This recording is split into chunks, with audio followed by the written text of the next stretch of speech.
बिस्मिल्लाहिर्रहमानिर्रहीम। अस्सलाम वालेकुम।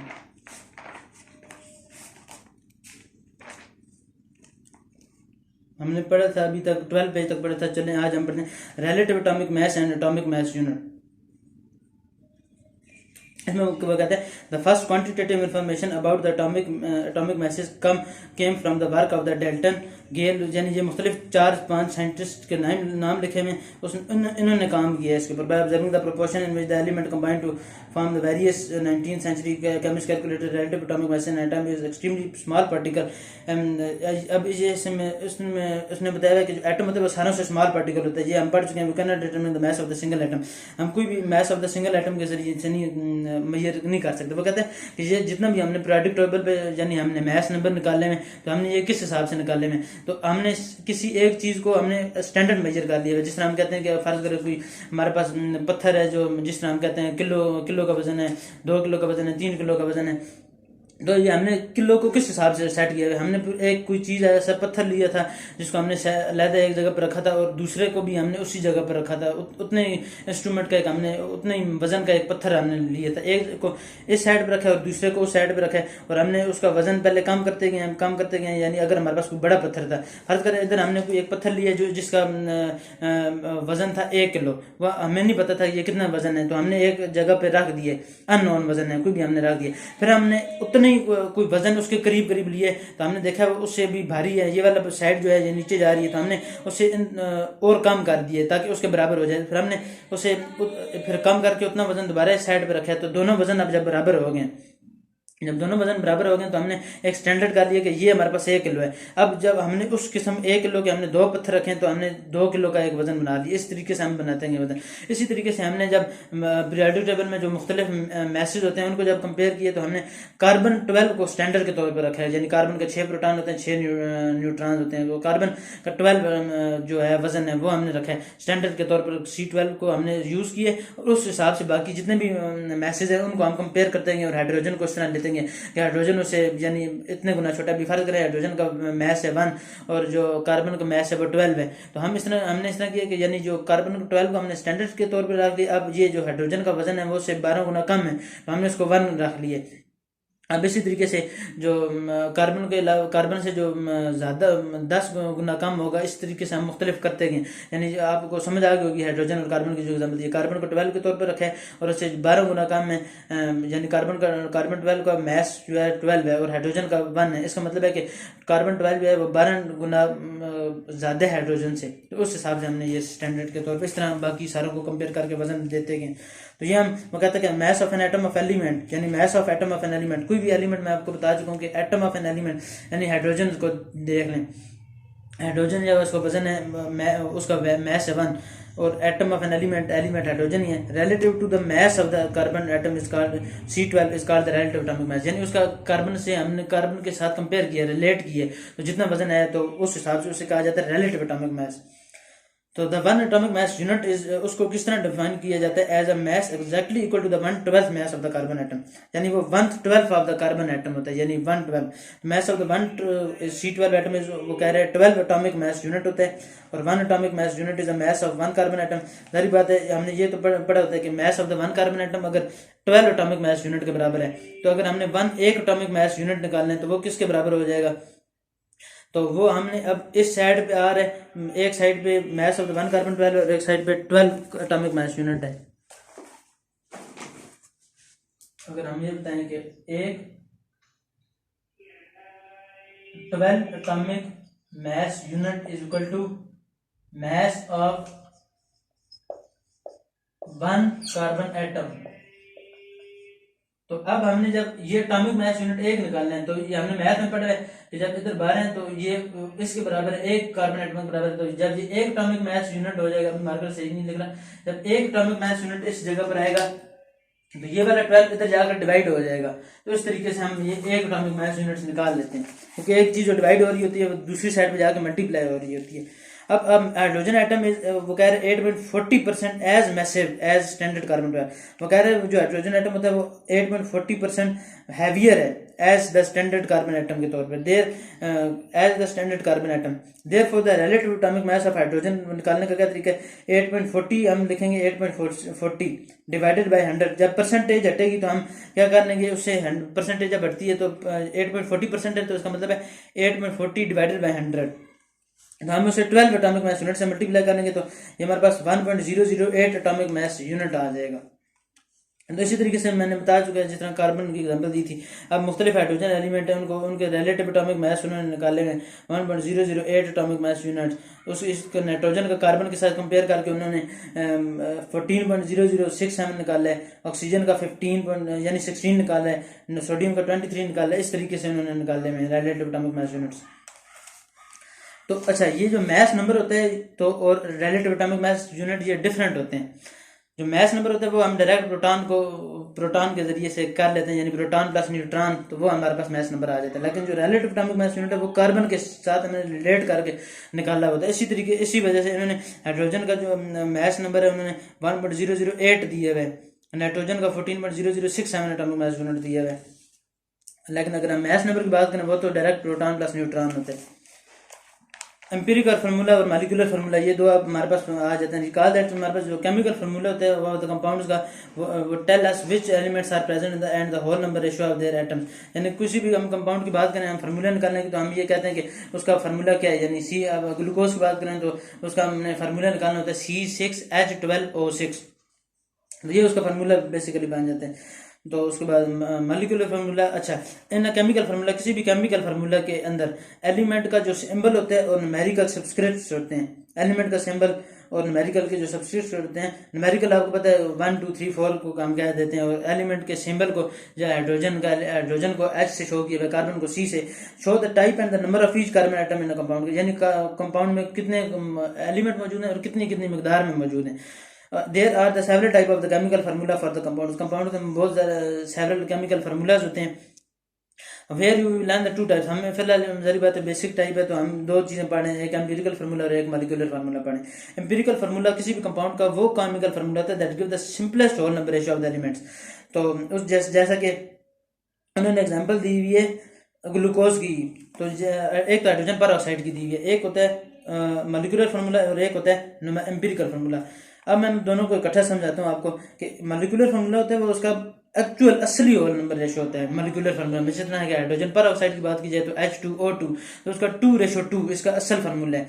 और इसी तरीका इसी को एम्पिरिकल फार्मूला में करते हैं तो हम सिंपलेस्ट कर देते हैं, 2:2 को हम 1:1 कर देते हैं, यानी 2:2 को 1:1 में यानी कम कर देते हैं। इसी तरीके से दूसरी एग्जाम्पल हम देते हैं तो मॉलिक्यूलर फार्मूला की तो वो आ जाती है ग्लूकोज की C6H12O6।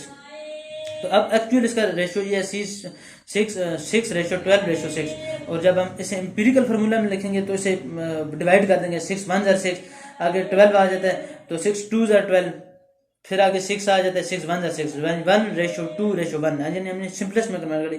तो ये फिर एम्पिरिकल फार्मूला बन जाता है और मॉलिक्यूलर फार्मूला बन जाता है। हाँ, एम्पिरिकल फार्मूला बन जाता है 1, जब हम सिंपलेस्ट की बात करेंगे तो 1:2:1, ये ग्लूकोज की आ जाती है। यानी अभी हम बेंजीन है देखा जाए तो C6H6 इसे बेंजीन कहा जाता है। तो इसके जब हम एम्पिरिकल मॉलिक्यूलर फार्मूला की बात करें तो उसका एक्चुअल रेशियो है 6:6 आ जाएगा। जब इसी हम एम्पिरिकल फार्मूला में लिखेंगे तो 1:1 लिख देंगे, डिवाइड हो जाएगा सिंपलेस्ट में। तो अब आगे हमारे पास आ जाते हैं molecular mass and formula mass. Molecular mass जो होता है वो is the sum of the atomic masses of all the atom present in the molecule. किसी भी मॉलिक्यूलर के अंदर कितने कितने वो मौजूद होते हैं, एटम्स मौजूद होते हैं। Sum of atomic masses of all the atoms, यानी कोई भी कंपाउंड हमें गिवन है, जिस तरह के वाटर का अगर हमने मॉलिक्यूलर मास निकालना है वाटर का तो H2O, इसमें हमारे पास मॉलिक्यूलर मास में आ जाता है H2O। तो दो हाइड्रोजन है और एक ऑक्सीजन है, तो 2 मल्टीप्लाई पे एक हाइड्रोजन है तो हम 2 मल्टीप्लाई पे 1 लिख देंगे, क्योंकि मैस 2 मल्टीप्लाई H2O है ना, तो हाइड्रोजन 2 है और एक ऑक्सीजन है। एक ऑक्सीजन का मैस लिखेंगे 16 और 2 हाइड्रोजन का मैस लेंगे। एक हाइड्रोजन का क्या होता है 1 मैस होता है और 2 हाइड्रोजन का मैस होता है 2, तो 2 प्लस ऑक्सीजन की जगह हमने 16 लिख देना है, 2 + 16 18, तो ये उसका मॉलिक्यूलर मैस है। इसी तरीके से ग्लूकोज का निकालना है तो C6H12O6, यानी 6 कार्बन का मैस लेना है, 6 मल्टीप्लाई एक कार्बन का मैस होता है 12, तो 6 कार्बन का लिख देंगे मैस, यानी 6 मल्टीप्लाई बाई 12 कर लेंगे, प्लस अब H12, तो एक हाइड्रोजन का होता है 1 और 12 हाइड्रोजन का होता है 12, तो हम वो लिख लेंगे। अब मैं कैलकुलेटर में आपको लिख के दिखा देता हूँ, यानी C6 12 मल्टीप्लाई बाई 6,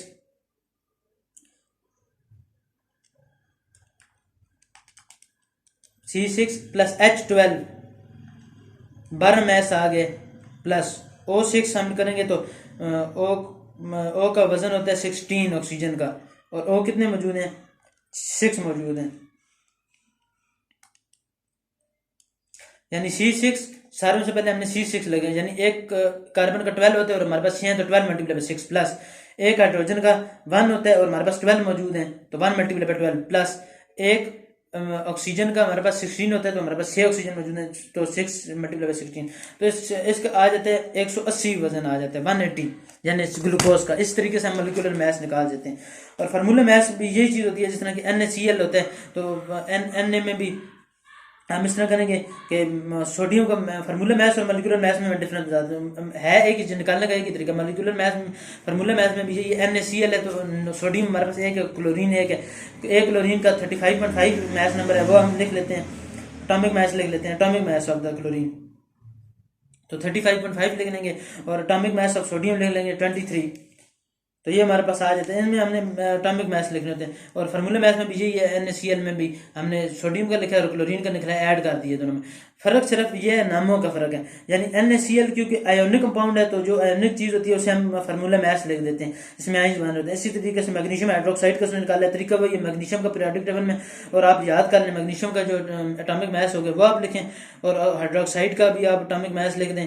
OH2 है तो ऑक्सीजन ब्रैकेट में OH ब्रैकेट क्लोज और 2 है, तो ऑक्सीजन का 16 लिखें, प्लस हाइड्रोजन का लिखें 1, सो 16 प्लस 1 आ जाते हैं 17 मल्टीप्लाई बाई 2 कर दें, 16 प्लस 1 17 मल्टीप्लाई बाई 2 34 बन जाते हैं, और मैग्नीशियम का 24 है, 24 प्लस 34 इक्वल टू 58। निकालने का तरीका वही है, यानी ऐसी कोई आयोनिक चीज़ का निकालना हो तो उसे फार्मूला मैथ कह देते हैं, और अगर कोई हमारे पास दूसरा कंपाउंड हो तो उसे मोलिकुलर मैथ कह देते हैं, कोई आयोनिक कंपाउंड के अलावा कोई चीज़ मौजूद हो।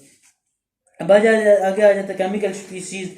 इसमें most of the matter compose of the molecular ions found by the atom, यानी जो ज़्यादातर जो मैटर होते हैं वो मॉलिक्यूल से बनने में होते हैं और आइन से बनने होते हैं, फाउंड बाय द एटम्स। आगे आ जाते हैं आइंस आ जाते हैं, कैट आइंस आ जाते हैं, मॉलिक्यूलर आइंस आ जाते हैं, और फ्री रेडिकल्स आ जाते हैं। अब आइंस हमारे पास दो किस्म के हैं, एक हमारे पास कैट आइन होता है और एक हमारे पास एन आइन होता है। कोई भी चीज़, यानी जिस तरह कार्बन 12 है, तो कार्बन का जो हमारे पास मैस नंबर होता है वो तो 12 होता है, लेकिन ये हम अभी फिलहाल आइंस की बात करें। आइंस में हमारे पास कैट आइंस आ जाते हैं और एन आइन। कैट आइन वो होता है जिसके ऊपर पॉजिटिव चार्ज होता है, एन आइन वो होता है जिसके ऊपर नेगेटिव चार्ज होते हैं।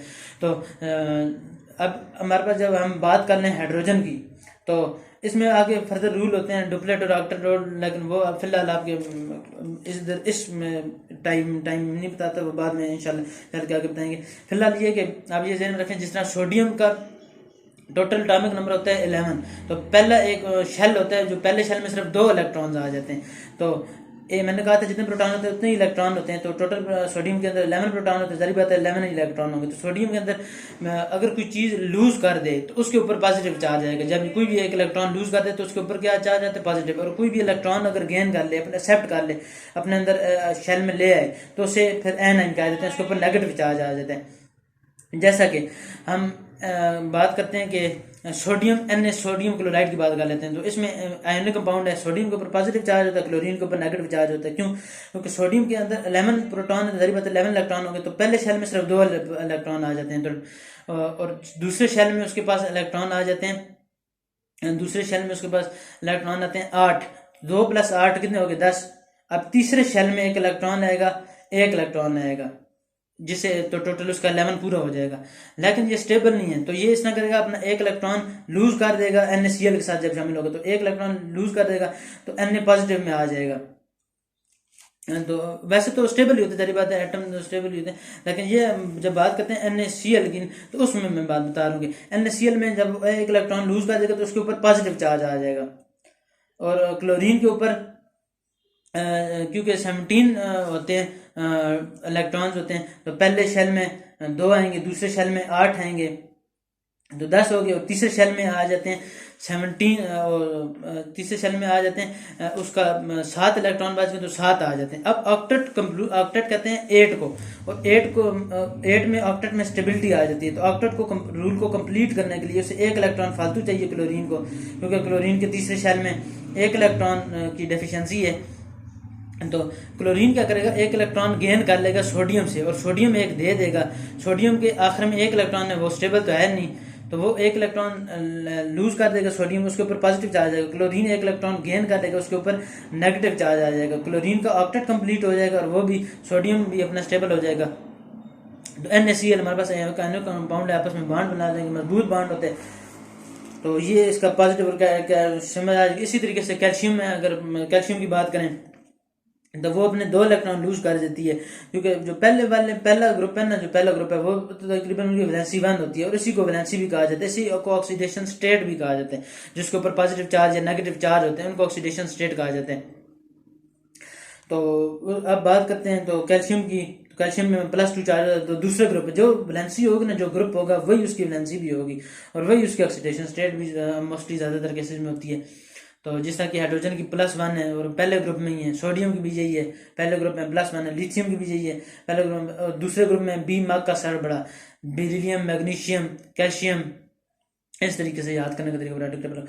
तो इसी तरीके से इसका +2 चार्ज आते रहते हैं, फिर +2 होते रहते हैं, क्योंकि दूसरा ग्रुप है तो सारों में +2 आते रहते हैं। अब बात की जाती है, आगे आ जाते हैं, आपको ये समझ तो आएगी होगी। मॉलिक्यूलर आयन की बात कर लेते हैं कि non metal atoms usually gain 1 और मोर इलेक्ट्रॉन्स एंड फॉर्म एनाइन। ये मैं एनाइन बता चुका हूँ, जैसा कि क्लोरीन हो गया, 1 इलेक्ट्रॉन गेन करके नेगेटिव चार्ज आ जाते हैं। सोडियम ये भी बता चुका हूँ। उसके बाद अब आगे आ जाते हैं मॉलिक्यूलर आयंस की।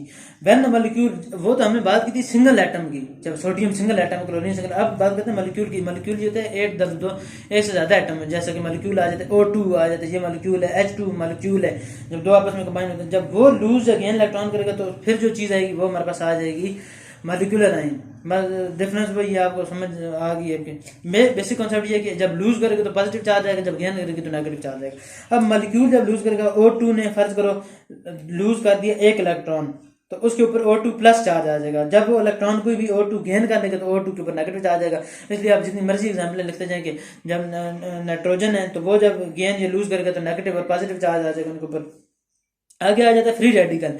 हमने बात की एक फ्री रेडिकल की। वैसे हम बात कर रहे थे एक लोन पेयर की, जो हम पीछे बात कर रहे हैं, जब कैटाइन और एनाइन की हमने बात की थी, उसमें एक इलेक्ट्रॉन जब लूज होते हैं, एक लोन पेयर लूज होते हैं, तो हम तब उसकी बात करते हैं, एनाइन क्रिएट हो जाता है कैटाइन। जब एक अनपेयर इलेक्ट्रॉन जब लूज होगा तो उसे हम क्या, और उसके ऊपर कोई चार्ज भी ना हो, जैसे कैटाइन जब लूज करते हैं तो उसके ऊपर पॉजिटिव चार्ज आ जाते हैं।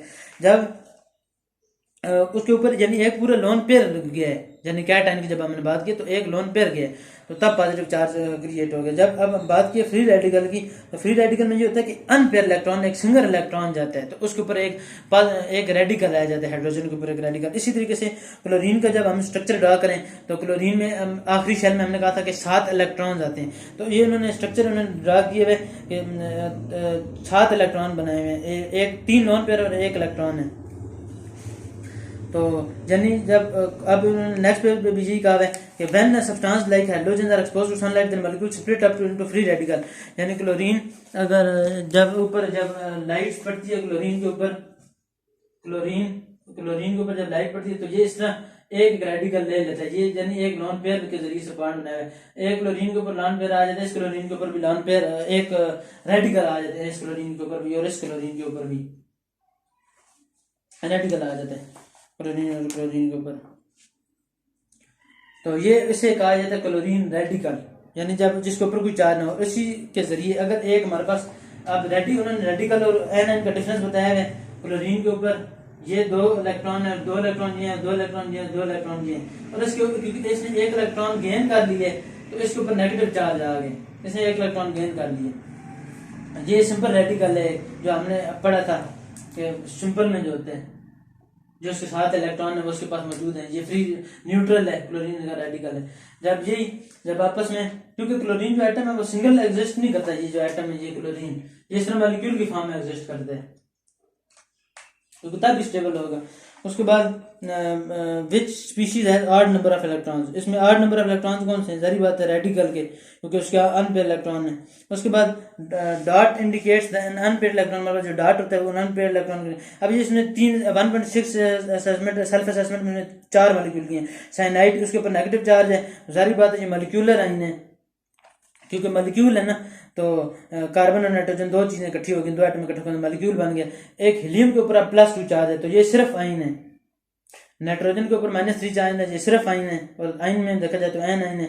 हीलियम में He+2 कैट आइन है। आगे मीथेन है, CH4 पॉजिटिव चार्ज है, तो ये हमारे पास मॉलिक्यूलर आइन है, क्योंकि दो एटम इकट्ठे हो गए कार्बन नाइट्रोजन, और पॉजिटिव चार्ज है तो इसके मीन्स कैट आइन है, मॉलिक्यूलर आइन है।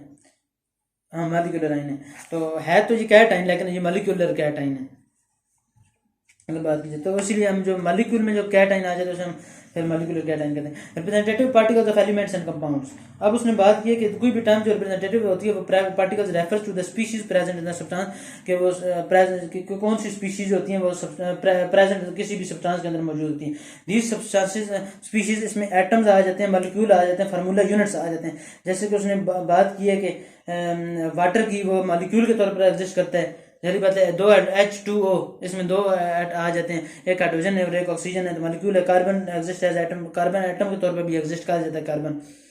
तो बात कहा जाती है आगे, identify the particles of elements and compound. Elements have the atom of the same sizes and compound have the atoms of the different sizes, यानी एटम के सेम साइज भी हो जाते हैं और कंपाउंड के जो होते हैं उनके साइज डिफरेंट होते हैं, ये डिफरेंस भी आ जाता है।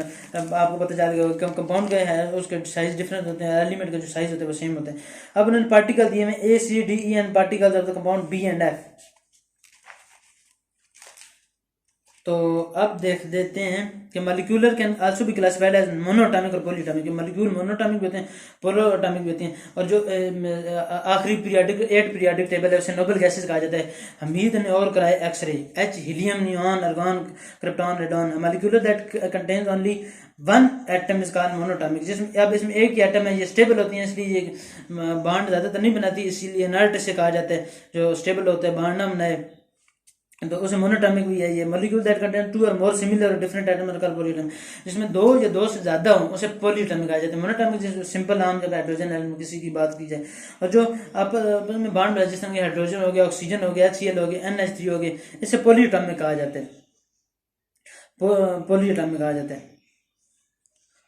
अब बात की जाती है इसकी जो पीछे उन्होंने कहा था, observe given the figure a identify the diagram that element whose particles at atom. उन्होंने कहा ऐसे कौन से एलिमेंट हैं जो कि पार्टिकल जिनके एटम है, तो सारी बात है ए के साइज सेम है और बी के साइज डिफरेंट है। साइज की जब बात की जाए ना, तो साइज में देखा जाए तो हमें जो बी है और एफ है ये कंपाउंड लगते हैं, क्योंकि इनका साइज डिफरेंट है, और बाकी जो A, C, D और E है ये एलिमेंट लगते हैं। क्यों? क्योंकि इनके जो साइज है वो सेम है। अब element whose particles are atoms, जिनके पार्टिकल्स एटम है, element whose particles are molecules and compound. Compound इनमें से कौन से हमने देखने हैं। ऑब्जर्व द फिगर है, हमने फिगर ए को ऑब्जर्व करना है। इसी पेज पे, पेज नंबर 18 पे 1.7 जो है उसके नीचे जो फिगर दी हुई है आप देख रहे हैं, 2 फिगर दी हुई है, एक ए दी हुई है और एक बी। हमने ए को देखना है और बताना है कि उसमें से एलिमेंट कौन सा है, कंपाउंड कौन सा है, मिक्सचर कौन सा एलिमेंट और कंपाउंड का, और मिक्सचर ऑफ 2 एलिमेंट्स कौन सा है, मिक्सचर ऑफ 2 कंपाउंड्स कौन सा है। तो हमारे पास जो ए है वो मॉलिक्यूल ऑफ कंपाउंड के मॉलिक्यूल है, क्योंकि NH3 है तो NH3 लग रहा है, ये साइज डिफरेंट है तो ये हमारे पास मॉलिक्यूल ऑफ कंपाउंड है। और इसी तरीके से देखा जाए तो आगे आ जाते हैं फिगर नंबर बी। जो बी है वो हमने बतानी है कि कौन से, तो बी जो है वो एटम्स है, an element whose particles are atom में आएगा जो बी वाला है।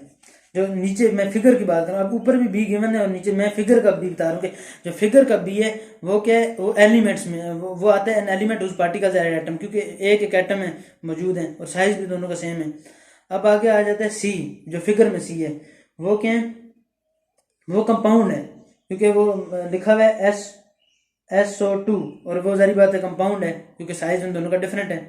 अब आ जाता है डी में 2 नाइट्रोजन है और 2 हाइड्रोजन है और उनकी साइज डिफरेंट है, तो ये इसमें आएगा कि अब मिक्सचर ऑफ द 2 एलिमेंट्स, ये मिक्सचर है जिसमें 2 एलिमेंट्स हैं, जो एक नाइट्रोजन है वो एक एलिमेंट है और जो दूसरे हाइड्रोजन है वो एक अलग एलिमेंट है, तो ये मिक्सचर है 2 एलिमेंट्स का। अब आगे आ जाते हैं ई, तो ई क्या है, ई में हमारे पास जो होता है वो मिक्सचर ऑफ 2 कंपाउंड है, 2 कंपाउंड का ये मिक्सचर है। एक में आप देख रहे होंगे कि 2 हैं और इसमें यानी 4 चीज़ें बनी हुई हैं। ई फिगर अगर आप देखें तो ए में जो ई पार्ट है उसमें 2 जो हैं वो 2 वाले हैं और जो 2 हैं वो 3 वाले हैं, तो ये इसमें आ जाता है कि मिक्सचर ऑफ द 2 कंपाउंड्स, ये 2 कंपाउंड का मिक्सचर है। और कंपाउंड इसलिए कहा गया क्योंकि एक ब्लैक और एक रेड है, ये आपस में सेपरेट है। अब बात आ जाती है कि मिक्सचर ऑफ द 2 कंपाउंड, उसमें 2 कंपाउंड्स का मिक्सचर आ जाते हैं। जो एफ फिगर है वो सच्चे, जो एफ फिगर है वो आएगी an element whose particles are molecules, जिनके पार्टिकल्स मॉलिक्यूल हैं, जो फिगर है ना आपकी। अब आगे आ जाते हैं, एक बार दोबारा नोट कर लें कि जो अब मैं पहले मैंने फिगर के हिसाब से बताया, अब मैं बता रहा हूँ इसके हिसाब से 1A के हिसाब से, यानी जो सेल्फ असेसमेंट 1A है, an element whose particles are atom उसमें बी ऑप्शन है, an element whose particles are molecule उसमें एफ आएगा और एन सी में ए और सी आएगा। अब mixture of elements and compound में कोई नहीं आ रहा, अब मिक्सचर ऑफ द 2 एलिमेंट्स में डी आ रहा है और मिक्सचर ऑफ द 2 कंपाउंड्स में ई आ रहा है।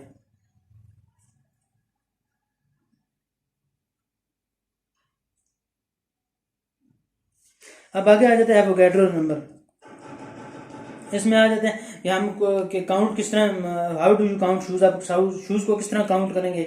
As shoes come in pair and you would mole is amount of the substance that contain 6.02 × 10⁻23 particles of that substance. ये डेफिनेशन इंपॉर्टेंट है, आप लोगों ने याद रखनी है। तो shoes come in pair, shoes अब शूज जो होते हैं वो सारी बात है पेयर में आते हैं, और वाटर जो है वो हम लीटर की बात करते हैं कि 1 लीटर, और जब बर्फ़ की बात हो हम कहते हैं 1 किलो 2 किलो, जब माल्टे की बात हो हम डोजन में कहते हैं कि दर्जन में कितने हैं, अंडे की बात हो हम दर्जन में कहते हैं, दूध की बात हो हम किलो में कहते हैं। इस तरह हमने अलग अलग स्टैंडर्ड्स रख लिए हैं। तो जब हम एटम के जब बात करते हैं तो हम फिर उसे मोल के हिसाब से देखते हैं कि 1 mole of the amount of substance that contain 6.02 × 10⁻23 particles of that atom. अब मोल के हमारे पास 3 फार्मूले, ये आप लोगों ने याद रखने से सारे भी आपका ये वाला चैप्टर कंप्लीट हो जाएगा। तो आपने ये वाले 3 फार्मूले बस याद रख लेने।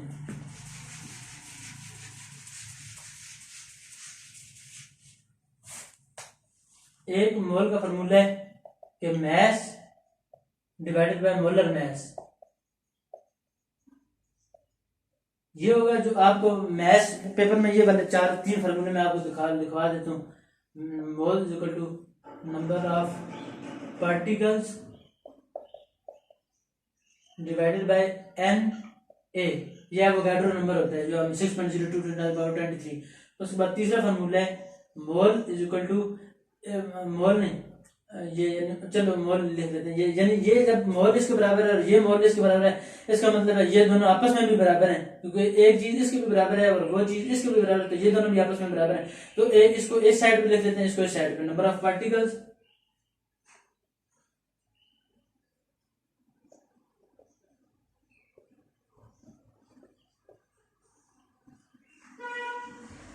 और ये मैस बाय मोलर मैस।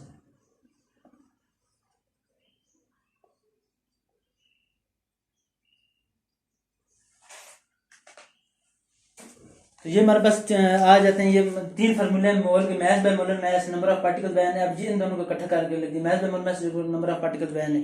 तो अब इस तरीके से आप कोई भी चीज आपको ये आगे जो भी आपका चैप्टर है ना, ये जो है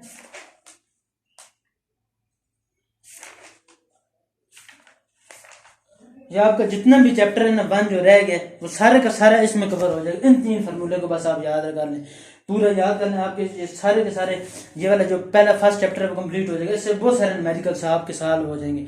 ये आप याद रखें। अगर पेपर में गिवन और एन में आपको बता देता हूँ कि एन जो होता है वो आपको पता है कि 6.02 × 10⁻23 होता है। और दूसरा फार्मूला आपने अभी नोट कर लिया होगा, mass by molar mass, number of particles by number of particles divide by N, ये मैथ मोलर मास। अब आप देखें कि जो पहला फार्मूला है moles is equal to mass by molar mass, तो उसमें आपने वो मैथ्स लिखना है जो कि मैथ्स आपको गिवन होगा। जो आपको आपने पेपर में मैंने आपको बताया कि 3 चीज़ें आ सकती हैं। एक चीज़ आ सकती है कि पेपर में गिवन होगा कि आप मोल निकाल लो और आपको वो मैथ्स दे देगा, सिर्फ मैथ्स, और आपको वो कहेगा कि मोल निकाल लो, तो आपको तो सिर्फ एक चीज़ खाली गिवन है। तो आपने क्या करना है, बीच में से मोलर मैथ्स आपने फिर उसका लिखना होगा।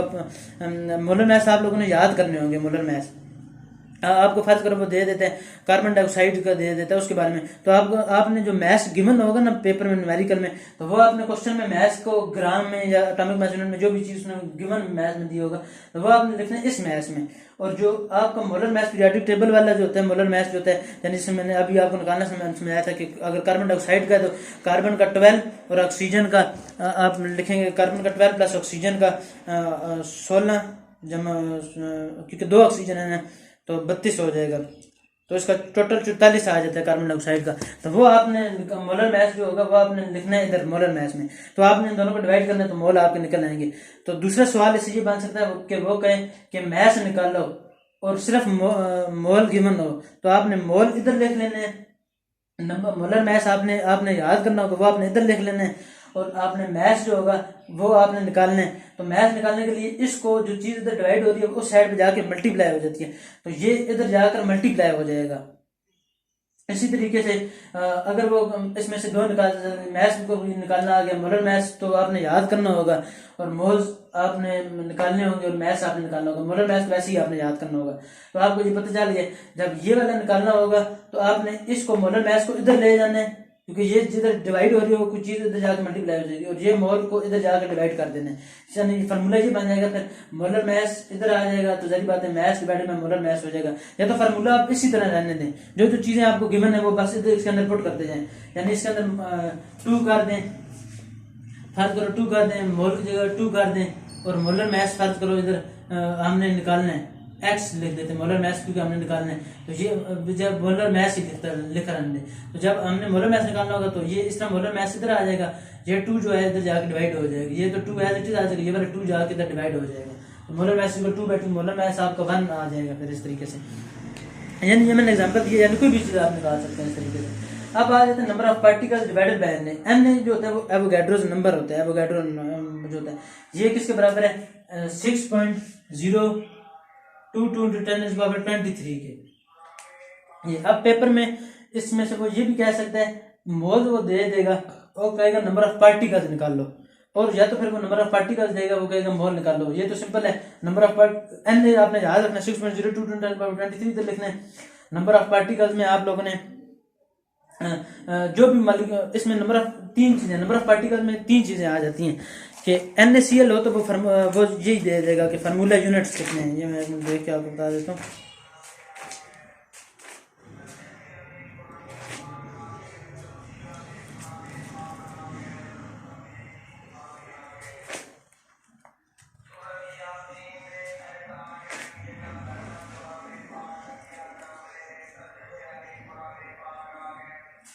हाँ, इसमें 3 चीजें आपके आ जाती हैं, नंबर ऑफ एटम्स भी आ जाएंगे, नंबर ऑफ मॉलिक्यूल भी आ जाते हैं, नंबर ऑफ फार्मूला यूनिट्स भी आ जाते हैं। वो कोई भी चीज कहे तो नंबर ऑफ पार्टिकल्स का ही फार्मूला लगाना है आप लोगों ने, तो वो जितने ये भी 10 की पावर में होगा तो वो आपने इधर लिख लेना है।